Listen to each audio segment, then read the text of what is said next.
I met real monsters in the woods. They called themselves savages. The trailhead was empty.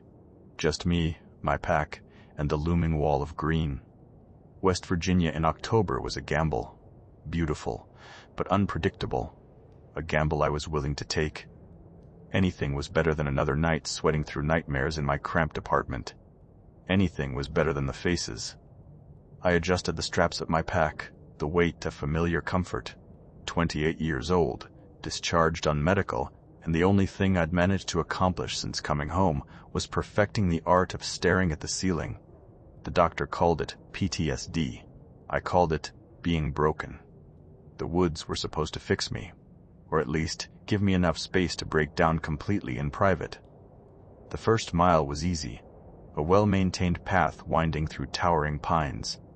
Sunlight filtered through the canopy, dappling the forest floor. I kept my hand on the handle of the folding knife in my pocket, a habit ingrained after years of carrying one. My grandfather's knife, tarnished and worn. He'd taught me how to use it, back when I was a kid dreaming of being a hero, not just trying to survive. By the second mile, the path narrowed. The trees grew closer, the air thicker, heavier. The sunlight faded, replaced by a perpetual twilight. I started noticing things, small things. A twisted branch arranged to point in a certain direction, a scattering of feathers tied together with sinew, a feeling deep in my gut that I wasn't alone. I brushed it off.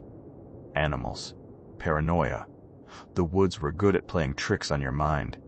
I found a decent clearing near a creek tucked away from the trail. It was getting late, the shadows lengthening. I set about pitching my tent, the rhythmic movements calming my frayed nerves. The nightmares started early. The familiar faces, the burning sand, the sound of gunfire echoing in the darkness. I woke up in a cold sweat, my heart hammering against my ribs. The forest was silent, except for the gentle murmur of the creek. I lay there for a long time, listening, waiting. Eventually, the fear subsided, replaced by a dull, familiar ache. I forced myself to get up, build a small fire. The flames danced in the darkness, pushing back the shadows, offering a small measure of comfort. I made coffee, the bitter taste a welcome distraction. As the sun began to rise, painting the sky with streaks of orange and pink, I decided to explore. I needed to get my mind off things. I followed the creek upstream, pushing through thick underbrush. The air was damp, the ground soft beneath my feet. The silence was oppressive, broken only by the occasional rustle of leaves. That's when I saw it. A deer carcass, hanging from a tree branch. Not just hanging, but meticulously arranged. The intestines were draped around the branch like garland, the skull perched on a rock facing the creek. The whole thing reeked, a nauseating mix of decay and something else, something almost ritualistic. I backed away slowly, my hand instinctively reaching for the knife in my pocket. This wasn't the work of animals. This was something different. I turned and ran, back to my camp, back to the relative safety of the familiar. I packed up my gear as quickly as I could, my hands shaking. I needed to get out of here, but as I was dismantling my tent, I heard it, a twig snapping in the distance, then another, and another. Someone was out there. I froze, listening. The snapping sounds grew closer, more frequent. They weren't random. They were deliberate. Someone was following me. I grabbed my pack, slung it over my shoulder, and took off running, back towards the trail. I didn't look back. I just ran. I ran for what felt like hours, the forest a blur of green and brown. My lungs burned, my legs ached, but I didn't stop. I couldn't stop. Finally, I collapsed, gasping for breath, behind a fallen tree. I listened, but all I could hear was the pounding of my own heart. I waited, catching my breath, trying to calm my racing thoughts. Maybe they were gone. Maybe I had lost them. Then I heard a voice. Help. It was a woman's voice, faint but clear. It sounded close. I hesitated. I should just keep running, get as far away from here as possible. But I couldn't leave her. Not after everything I'd seen. I followed the sound of her voice, moving cautiously through the trees. I found her a few minutes later, lying on the ground near a small ravine. She was young, maybe early 20s. She had long brown hair, and her face was pale and scratched. She was wearing a backpack, and her ankle was twisted at an unnatural angle. "Are you okay?" I asked, kneeling beside her. She looked up at me, her eyes wide with fear. "I'm lost," she said, her voice trembling. I twisted my ankle. "I don't know what to do." "I'm Elias," I said. "What's your name?" "Sarah," she said. "Okay, Sarah, I'm going to help you," I said. "But we need to get out of here, now." I helped her to her feet, supporting her weight. She cried out in pain as she put pressure on her ankle. "Can you walk?" I asked. She nodded, gritting her teeth. "I think so." We started moving, slowly, carefully, back towards the trail. As we walked, Sarah told me her story. She was a college student, on a solo camping trip. She had gotten lost a few days ago, and had been wandering in the woods ever since. She hadn't seen anyone, hadn't eaten anything in almost 2 days. I didn't tell her about the deer carcass, or the feeling of being watched. I didn't want to scare her any more than she already was. We reached the trail just as the sun began to set. We were exhausted, hungry, and scared. But we were alive. "We need to find a safe place to camp for the night," I said. "Somewhere we can defend." We found a small cave hidden behind a waterfall. It wasn't much, but it was better than nothing. We built a fire at the entrance, hoping to deter any unwanted visitors.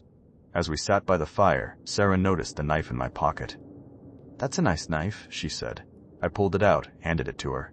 "It was my grandfather's," I said. "He taught me how to use it." Sarah examined the blade, her brow furrowed. "It looks old," she said. "Like it's seen a lot." "It has," I said. We sat in silence for a while, listening to the sounds of the forest. The wind rustled through the trees, the creek gurgled over the rocks. The fire crackled and popped, casting flickering shadows on the cave walls. Then Sarah spoke. "I heard something," she said, her voice barely a whisper. I listened. At first, I didn't hear anything. But then, I heard it too. A faint, rhythmic drumming.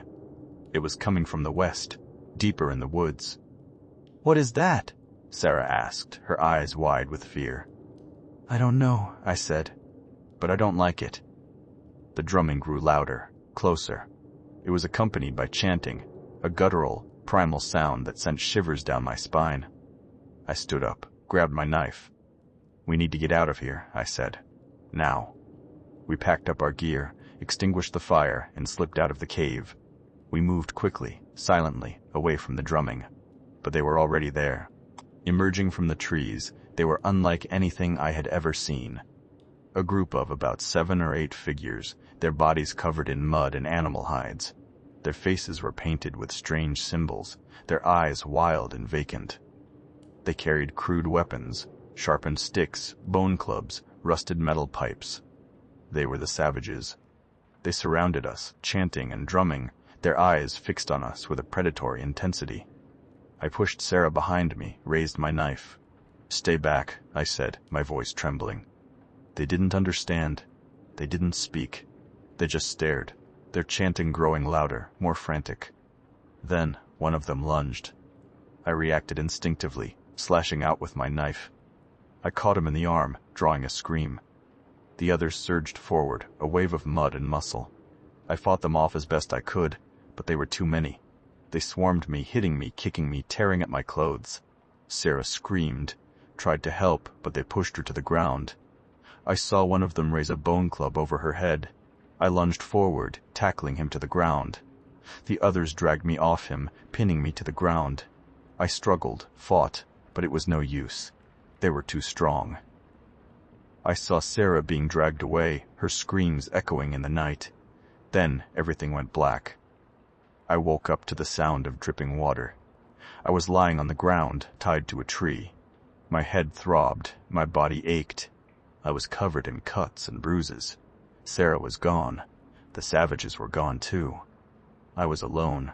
I struggled against the ropes, but they were too tight. I was trapped. I looked around, trying to get my bearings. I was in a small clearing surrounded by trees. The air was damp and cold. I saw something glinting in the moonlight. It was my knife. It had fallen to the ground a few feet away. I strained, reached, managed to wiggle my fingers close enough to grasp the handle. Slowly, painstakingly, I sawed through the ropes that bound my wrists. Finally, I was free. I stood up, stretched my stiff muscles. I needed to find Sarah. I followed the trail of broken branches and trampled leaves, the path the savages had taken. It led deeper into the woods, towards the sound of the drumming. The drumming grew louder, more insistent as I approached. I could smell the smoke of a fire, the stench of decay. I crept closer, moving cautiously through the trees. I reached the edge of a clearing, and I saw them, the savages. They were gathered around a large fire, chanting and dancing. Sarah was tied to a stake in the center of the clearing. They were preparing some kind of ritual. I had to save her. I took a deep breath, steeled my nerves. I couldn't let my fear paralyze me. I had to act. I crept around the edge of the clearing, looking for an opening. I saw one of the savages standing guard near Sarah. He was armed with a sharpened stick.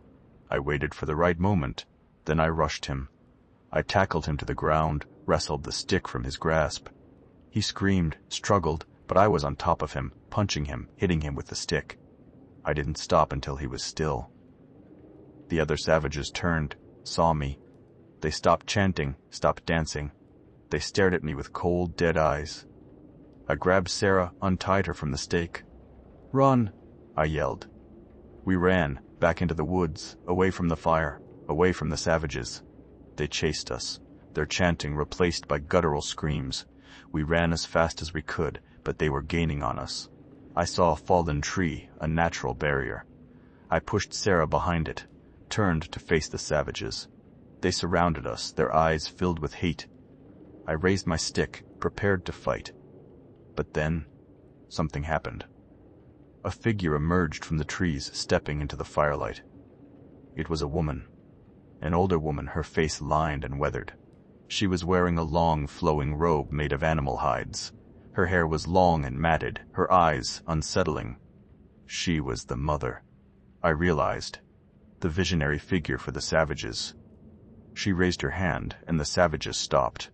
They stood still, silent, their eyes fixed on her. The mother looked at me, her gaze piercing. She didn't speak, but I could feel her power, her presence.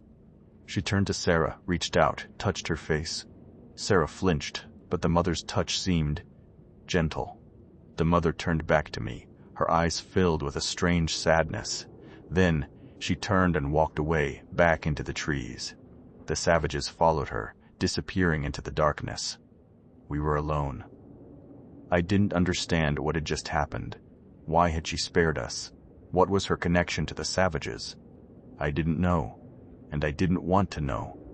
I took Sarah's hand, and we ran. We ran until we couldn't run anymore. We stumbled upon an old logging road.